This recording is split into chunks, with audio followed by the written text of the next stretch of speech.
Washington, D.C.'s VA Medical Center sees tens of thousands of patients a year, a giant facility minutes away from headquarters. But this memo, released to NEWS4, reveals VA leaders now consider the facility one of a handful nationwide deemed high risk and low performing, and have ordered regular VA reviews inside the facility by agency leaders. NEWS4 has learned the issues include long wait times for some mental health appointments and a series of infections suffered by patients during the use of IVs. It just seems wrong that the Flagship Medical Center, the one down the street from headquarters, is on the list. I agree with you. And that's my vision.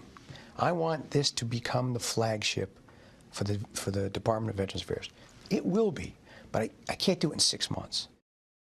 Well, several leaders at the D.C. VA Medical Center have already lost their jobs because of it, and today several higher-level managers were moved out. The VA admits the conditions inside the D.C. VA Medical Center were a failure on all levels. The D.C. VA Medical Center is among the biggest in the nation, 93,000 patients. James Preston is one of them. Today, it could be great. Next month, it may be something else. In an auditorium inside today, the man who runs the U.S. Department of Veterans Affairs admitted the medical center is also among the VA's worst. Let me make clear that this report has identified unacceptable findings. They made that announcement at the same moment internal investigators released a scathing report on the facility's former management, finding in spring 2017 there were enormous supply shortages and problems sterilizing equipment, which forced postponements of procedures, and a staggering wait list for veterans who needed prosthetics, including at least one who waited a full year. VA Secretary Shulkin said these problems were a surprise when he first found out last year. But the internal investigation reveals the agency's management began getting reports of the problems 5 years ago. There were warnings about this as far back as 2013. Some of these problems are significant in size, and you were here long before 2017. How is any of this what you call a surprise? Well, first of all, I think you're exactly right. These are issues like you find throughout much of the VA that are long-standing issues. I was not aware of those issues. I was not aware until Mr. Missel, the Inspector General, actually picked up the phone. Last year, the I-Team broke the news the VA was firing Brian Hawkins, the longtime director of the medical center. Today, the agency revealed it's also moving out several regional managers and ordering new inspections here and nationwide. Preston says what's been found is unacceptable. The fact that it's the government, there shouldn't be shortages. You should have qualified professionals there. Getting most places takes just a little longer for Sequoia Pointer these days. When you have a traumatic situation happen to you, you just don't recover as fast as they think. 3 decades after serving in the U.S. Army, Pointer is fighting another battle. He's recovering from a stroke and still struggles to use his left arm and leg. You set aside 30 minutes just to find parking. Just to find parking, yes. 30 minutes. Yes, at least 30 minutes. But getting to his appointments recently at the D.C. VA Medical Center has turned into a lesson in patience. You see this. You've watched this. Does this seem reasonable to you? No, it's not reasonable at all. Deetra Pointer says a trip to the VA is a marathon for her husband. We watched him unload his scooter, then make the long trek from the back of the lot just to get inside. He's going to have to fight through the traffic, then he's going to have to fight for a parking space, and then he's going to have to fight to get in there and go wherever he's going. I've walked those halls with him. They're long. Very long. When we first met Jonathan Warwick, he was trying to navigate over a hill to his car in the VA parking lot. You just had 2 hips replaced. You have a fractured spine. Did it occur to you, I shouldn't be walking this far to get to my doctor? In a sense, yes. I shouldn't have to be walking that far. The NEWS4 I-Team found patient after patient forced to walk long distances after a long search for a spot. Just how far? We measured from the back row to the front door. More than 3.5 football fields each way, a third of a mile round trip. Construction is underway on a new garage, and they hope to open it by March. But in the meantime, there remains a confusing bottleneck of cars circling for spots. On this day, the I-Team watched patients dump their cars on a grassy hill. Drivers forced to unload their wheelchairs or scooters before backing into non-accessible spots. Sometimes, if I have a noon appointment, I would leave here by 8 o'clock 8 in the morning. Yes. Valet service is offered at this medical center, though many days like this, vets tell us the line spills off the grounds. Adding to the congestion, they say, are food trucks, blocking drop-off space and bus access to the entrance. Parking lot access is something that we hear about a lot. Heather Ansley of Paralyzed Veterans of America says this is a growing complaint at VA medical centers. A parking challenge means some veterans may not even be trying to go. Exactly. Internal VA records obtained by the I-Team show they've been aware of this problem, calling it an unacceptable deficiency, and identifying dozens of other parking issues at medical centers nationwide. It is a challenge. The Martinsburg VA Medical Center has upgraded its parking lot and is making a series of changes inside to make the building itself easier to navigate, something Jeff Miller says takes time. Sometimes modifying it to make it current and compliant isn't necessarily the easiest thing to do and does require major investment. There's this big list of needs nationwide. Does that surprise you? Unfortunately, no. Ansley says the VA needs to be more mindful of the impact construction can have on veterans. Sometimes the small things are even more important. No one from DC's medical center would talk to us on camera, but told us that new garage should open as scheduled by March. And they've added shuttle service to help patients who can't find spots in the meantime. That shuttle doesn't work for you. No, it doesn't work for me because I carry a scooter. Leaving some vets like Sequoia Pointer to fend for themselves in this parking battle. Scott McFarland, NEWS4 IT. Why so long between appointments? Overload. They can't get you in. They cannot get you in. 1 year ago, the VA removed Brian Hawkins, the man who long ran the medical center, and acknowledged internal inspectors found a series of troubling problems inside the facility. Supply shortages, dirty conditions where sterile equipment is stored, leading to procedures being postponed and leading to long waits for patients. We've been through all of that. The postponements of appointments is a bad deal. And the agency missed warning signs. This 2013 report obtained by the NEWS4 I-Team, written by a contractor hired by VA to assess the medical center, found shortcomings in the sterile processing of equipment. The agency's inspector general says there was a culture of complacency. They had to improvise and take stopgap measures at every step. There was improvising going on. There was. That's not common in VA medical centers. It shouldn't be.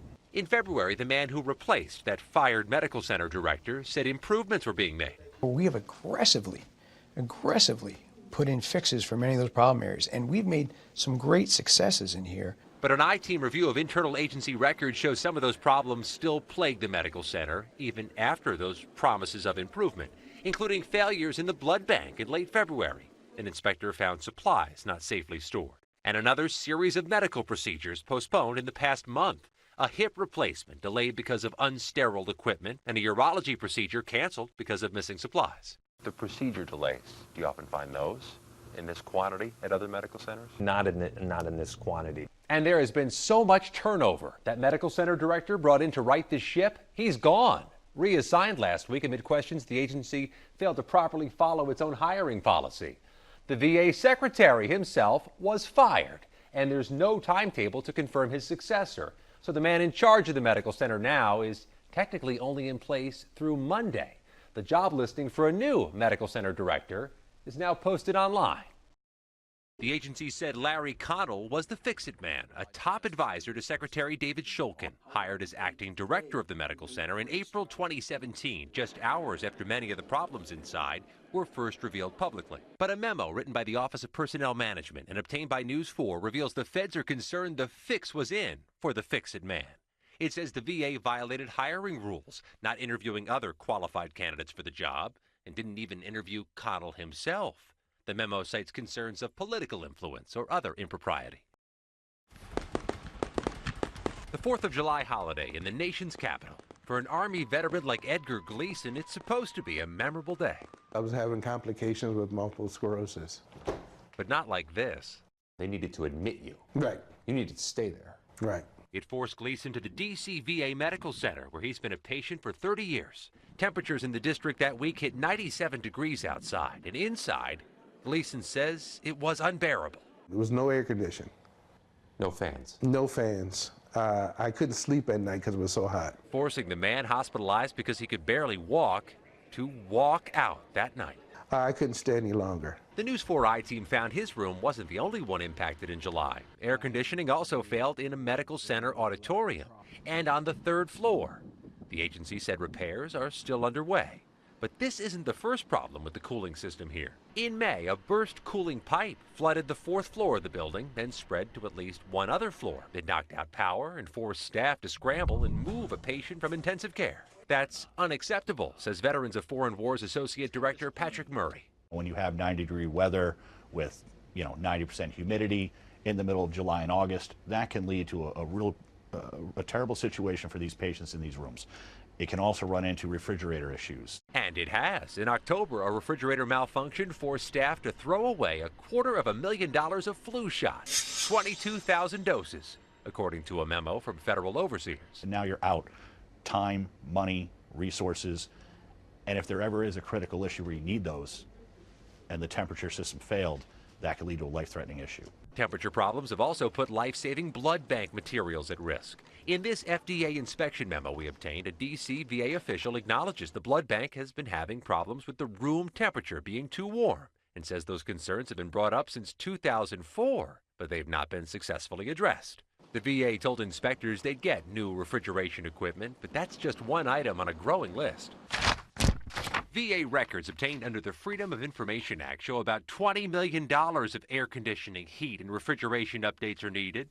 So who's to blame? What we found was a culture of complacency. VA Inspector General Mike Missel told us this spring many of the problems inside the VA Medical Center are attributed to mismanagement. They didn't act with urgency or purpose, allowing these problems to continue. We wanted to know how these problems have lagged for years, but no one at the medical center would agree to do an interview with us. So we went to the Mid-Atlantic regional VA managers who oversee buildings and purchases, and they declined too. So then we came to agency headquarters, and officials here declined to be interviewed too, instead issuing a written statement which says we will continue with planned repairs to ensure veterans receive safe, quality health care and employees are in a safe work environment.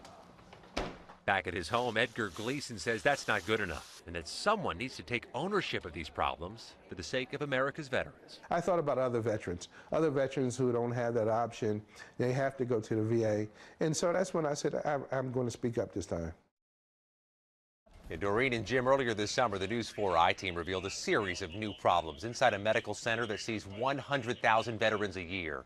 We found air conditioning failures caused problems in the medical center's blood bank, problems keeping the temperatures cool enough, and forced employees to throw away nearly $250,000 in flu vaccines. And we reported on problems with sterilization and delayed surgical procedures. Today, Senator Chris Van Hollen asked the agency for some answers about the air conditioning problems, the blood bank, the vaccine losses, and about turnover at the medical center's executive offices. The I-team has reported the agency has had 5 different directors of that medical center just since April 2017. We still don't have a permanent leader at this Veterans Center, and that's just created chaos. They're up to 600 vacancies. Up to 600 vacancies. So the employees that are working there are working as hard as they can. I mean, they're working overtime. And the senator also says he wants to know when the HVAC systems will be fixed. He says he expects answers by September 7th. The VA says it has not formally responded to Senator Van Hollen's letter, that it's making air conditioning fixes and trying to fill those vacant positions. This Veterans Day, the new guy in charge of the troubled VA Medical Center in D.C. is promising fixes, including for problems revealed in a recent series of NEWS4 I-team investigations. As Scott McFarland reports, now patients and staff hope the new boss has a cure for a hospital under scrutiny. One by one, patients have told the NEWS4 I-team the problems they've suffered.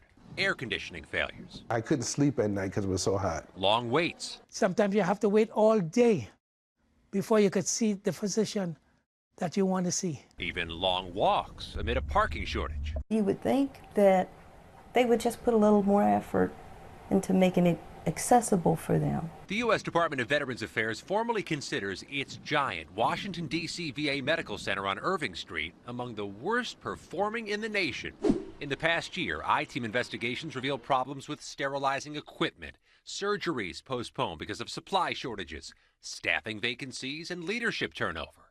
4 administrators in just 17 months. Every veteran in the community should understand that we take their trust in us very, very seriously. Michael Heimel is the 5th administrator, just named new full-time director of the medical center and promising fixes in an interview with the I-Team. What I want is a healthcare system that I am comfortable, that I trust with my care. He admits fixes will not come quickly. A scathing March internal audit found dozens of deficiencies on the grounds of this medical center, but an I-Team review shows only a handful were corrected before Heimel's arrival.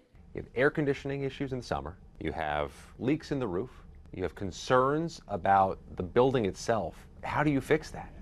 It takes time, it takes scheduling of projects, and it takes funding. The parking shortage still exists. Construction of a new garage is underway, but the work has blocked hundreds of spots, forcing veterans with mobility challenges to walk nearly a half-mile in some cases to get in and out. Is that thing going to be ready in March? It better be ready in March. I will be very upset if it's not. It's on track right now. Heimel says he's trying to hire more employees to address the problems with sterilization and the postponed surgeries that have haunted the medical center for years. Every single one of them, we take a hard look at where did our process break down so that that case had to be canceled, and what are we going to change in our process today so it doesn't happen tomorrow. And he'll be under pressure to raise the VA's own internal rating of the hospital, which for months has been the lowest in the nation, officially considered high risk and low performing. It just seems tragic. The flagship medical center of the VA is considered among the worst, if not the worst in the nation. Absolutely, and it shouldn't be that way. That's not how the flagship behaves. Heimel took the job in October, previously served as an administrator at Walter Reed. We will keep watching to see if he hits those deadlines for improvements. And he credits the nearly 2,000 workers, doctors, and nurses at the medical center with coping and navigating these many problems. It's worth mentioning any day of the year, especially Veterans Day. Awful lot of dedicated people work on the front lines at all medical centers, VA, nationwide. And they all want to provide the best possible care. That's right. You've been working on this story for years now. We appreciate that you stay on top of it. And we'll continue to stay on top of it and see if he hits these benchmarks. Okay. Good deal. Scott McFarland, thank you.